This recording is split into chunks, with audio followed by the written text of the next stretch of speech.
Have you ever wondered why the name of the God of Israel, so present in the Bible, disappeared from everyday use? Over the centuries, it was surrounded by mystery and restrictions, being replaced by other terms. Today, we will explore the origins, the changes in pronunciation, and what the ancient texts reveal about this sacred name. So, can we discover the original form?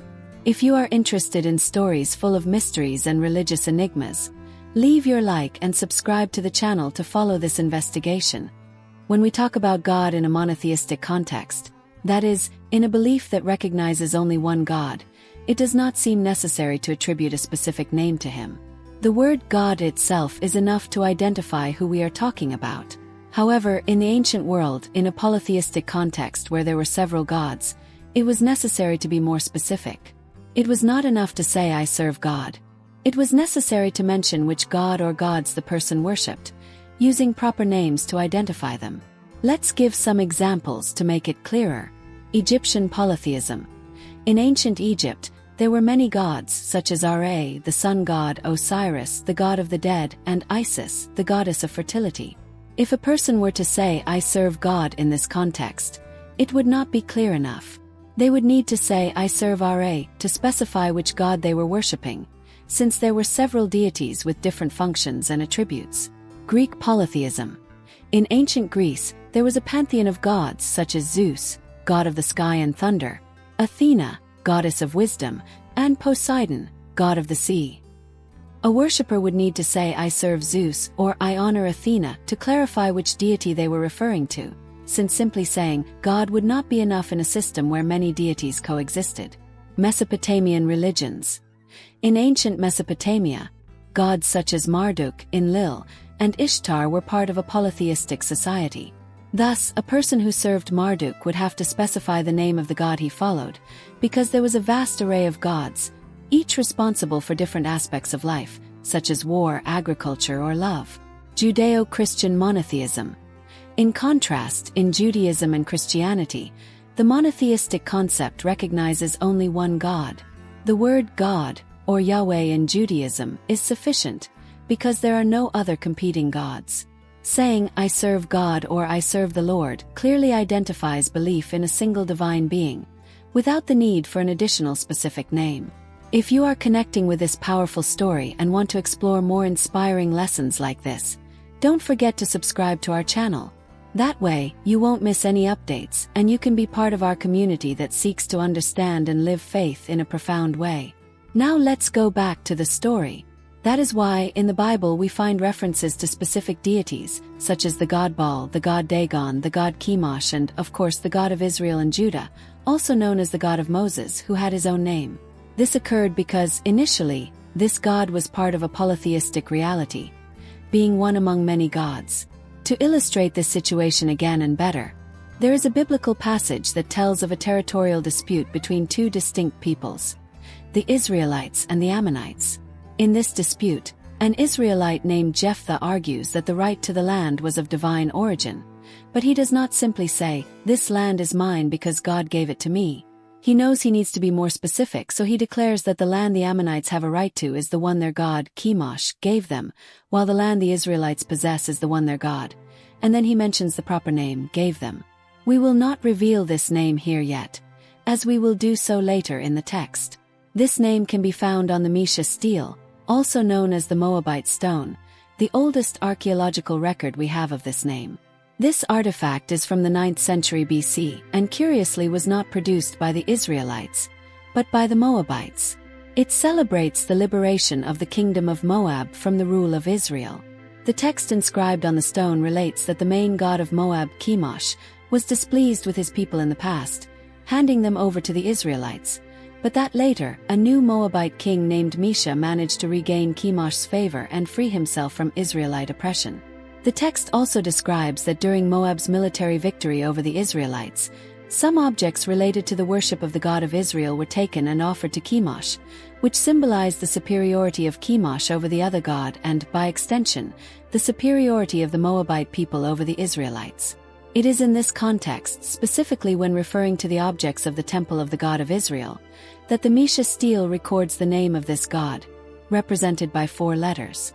ras in an ancient Phoenician script, which correspond to the letters Yod, Re, Vav and Re in the modern Hebrew alphabet. This is the oldest record we have of the name, dating from the 9th century BC. In the following century, other archaeological records containing this name appeared, such as inscriptions on a vase found in Kuntalit Ajrud, in the Sinai region, which show the name with the letters Yod, Re, Vav and sometimes without the last letter. From this period onwards, the records became more frequent, including abbreviated forms of the name, with only 2 or 3 letters, reflecting the variations in the way the name of the God of Israel was written. The pronunciation of the divine name and its writing, especially in consonants or al-shari, involves a series of complex issues. Initially, the letters used Yod, Re, Vav and Re again represented only consonant sounds in the Hebrew alphabet. At the time, vowels were not indicated, so that knowledge of pronunciation depended on oral usage.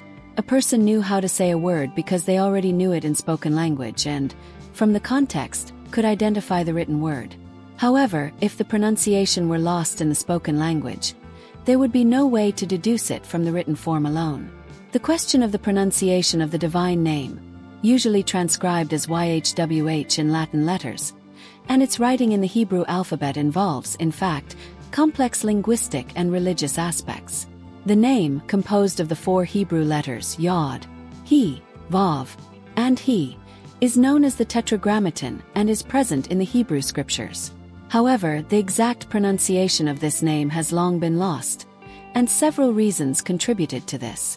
The ancient Hebrew writing system and the absence of vowels. At the time the Tetragrammaton was widely used, ancient Hebrew was written with only consonants, without indicating vowels. This type of writing is called al-shari.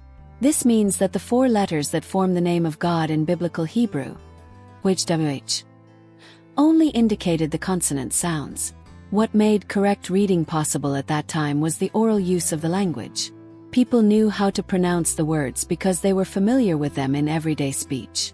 However, as everyday usage of Hebrew changed and some words, such as the divine name, were replaced by reverential titles such as Adonai, Lord, the original pronunciation began to disappear. Reversal of reverential titles and respect for the divine name. One of the most significant reasons for the loss of the correct pronunciation of the Tetragrammaton was the increasing reverence that the Jews developed for the divine name. During the Second Temple period and after its destruction, Jews began to avoid pronouncing God's name, in compliance with the interpretation of commandments such as not to take God's name in vain, Exodus 20 verse 7. Instead of saying YHWH, they used substitutes such as Adonai, Lord, or Elohim, God. This practice became established, and the name began to be read differently in worship and prayer, which contributed to the gradual forgetting of the original pronunciation. The role of the Masoretes and the system of vowel punctuation. Around the 6th century AD, the Masoretes emerged, Jewish scholars who created a system of vowel points to indicate the missing vowels in the Hebrew text.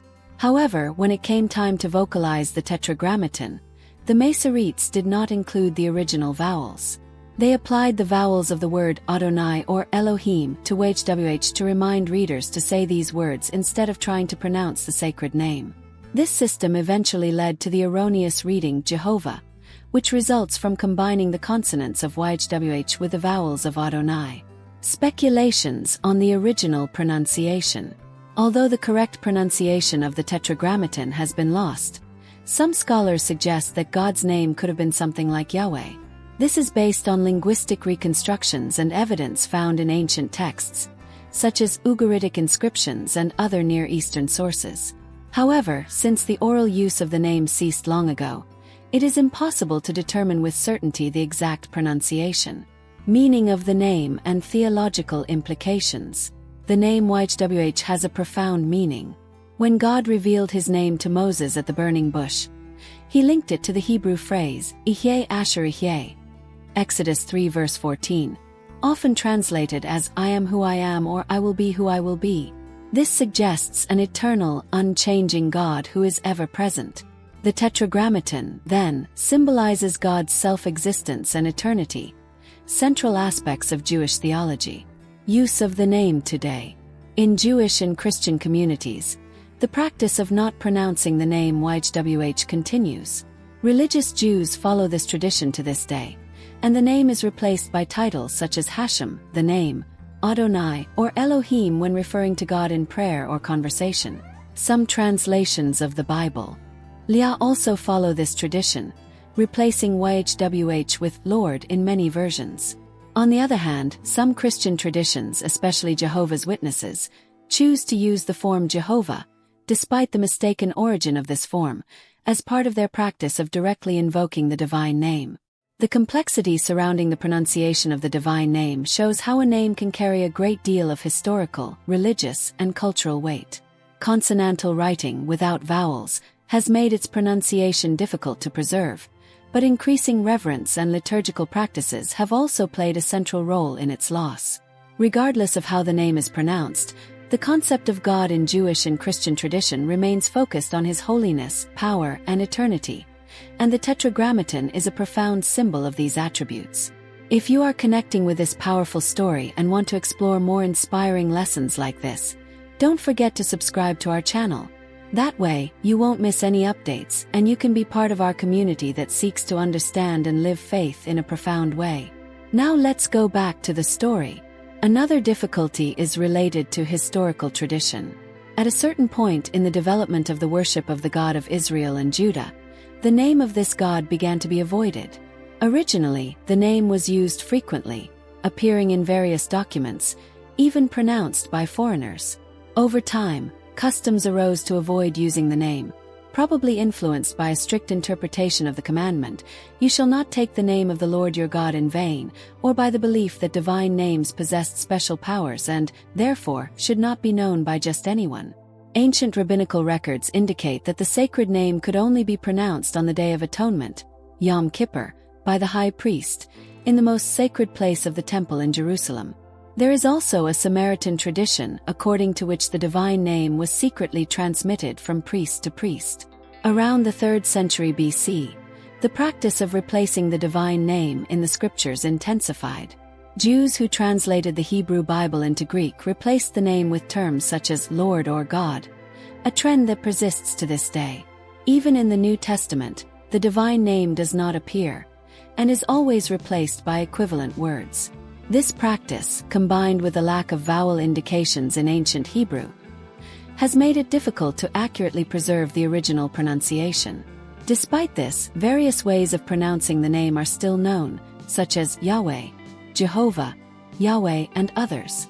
These pronunciations derive mainly from two sets of ancient manuscripts that preserve the divine name in both Hebrew and Greek. In the Masoretic Hebrew texts, developed by Jewish scribes, signs were introduced to indicate the vowels. However, scholars believe that the vowel marks associated with the divine name did not represent the actual vowels in the name, but rather indicated other words that should be pronounced in its place, such as Adonai or Elohim. In Greek texts, written in a system that represented vowels, various forms of the divine name appear. For example, the historian Diodorus Siculus, in the 1st century BC, wrote it as Yao. This form also appears in the Dead Sea Scrolls and in works by authors such as Irenaeus and Epiphanius, who used variations that approximate the form Yahweh. The meaning of the name can also offer clues about its pronunciation. In the book of Exodus, God introduces himself to Moses with the phrase, "I am who I am," or "I will be who I will be," using the verb to be. In Hebrew, the verb in the first person is Ehyeh, and in the third person Yahweh or something similar, suggesting that the pronunciation of the divine name was linked to this verb.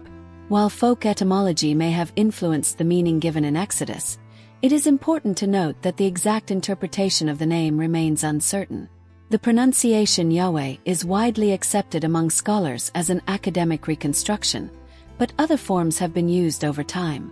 So while the name has been pronounced and spelled differently over the centuries, it is clear that it has played a significant role in history and religious traditions, despite the many variations in spelling and pronunciation. If you would like to learn more about this topic, there are interviews and articles that discuss the linguistic and historical aspects in detail, available in academic journals and other resources. If you are connecting with this powerful story and want to explore more inspiring lessons like this, be sure to subscribe to our channel.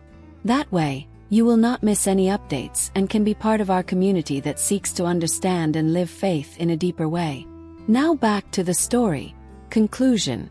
The name of the god, often referred to simply as us, nowadays already had a specific form, with records dating back to the 9th century before Christ. This name was widely used, especially in a context where several gods were distinguished. From the 3rd century before Christ in, however, the use of the name began to be avoided, replaced by terms such as Lord or God, which made it difficult to preserve its original pronunciation.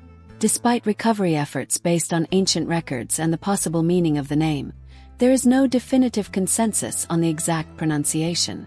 The most accepted form among scholars is something close to Yahweh or Jahve in Portuguese. However, the history of the name reveals a diversity of writing, pronunciation, and interpretations over the centuries. If you like this content and want to further explore these and other fascinating stories, subscribe to the channel. Don't miss the next updates and dive into intriguing topics with us. Leave your like, share the video, and activate the bell so you don't miss any new releases. Until next time.